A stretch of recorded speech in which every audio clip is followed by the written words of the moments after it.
Hey everyone, this is Stephanie at Hightower Stitching. With today I've got two quilts to reveal.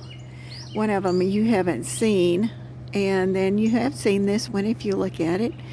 And I've just determined I was going to go outside because I wanted to have some natural light. And I want to tell you that my clothesline out here is made with railroad ties like over 50 years ago. And one day I was going to try and take them up. It couldn't. And we even put the truck on it and we couldn't. So I just filled it back up. Here's the quilt that I was working on. The one that was so satisfying. That was quick and you used up scraps. And this is the follow-up. And you can see the squares that we made that were made with 4-patch. And then you can see where your blue connects everything and makes it into a really nice pattern. And I had a good time when I got ready to quilt it because I considered all 4 squares together and just made a big flower that went from block to block. And then when I got ready to do the blues, I just made my vine and then free stitched those going up, and then it went in to the next one. And then when I got to the end and I got ready to do the border, I said I'm going to add a flower this time. So every 9 inches there was a flower added into there. And the back turned out really nice. So I'm going to walk around here around the back. And it's almost one of those where you've got another quilt. You got 2 for the price of 1.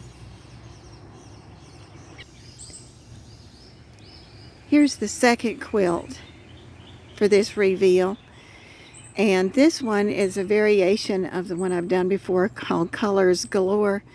And the difference is where the triangle pieces are, it used to have squares, and somebody actually suggested, what about putting flying geese in the middle? And so I had to work on it and try and get it as best I can. They're not perfect, but they're doing exactly what they're supposed to do. And then the fabrics, again, like the other Colors Galore, I used some great colors, and it is really fallish looking.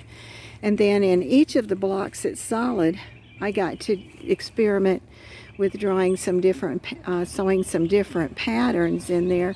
And this quilt turned out to be pretty long, because this is the next part that's hanging over the clothesline also. And it's got a nice rust background. See if I can get a good color. I'm on the wrong side, but it's... And here are some more blocks that I went in and did different patterns and fancy orange peels. And then every one of the other blocks have the same kind of stitching in it. And this turned out really nice. A lot of the things, since I like to make a lot and I've sort of covered my family, a lot of things you will find over in my Etsy store. So this is Stephanie at Hightower Stitching. If you enjoyed looking at these or have any ideas or comments, please hit subscribe and like. And remember, subscribe does not cost you a penny. Thank you for watching.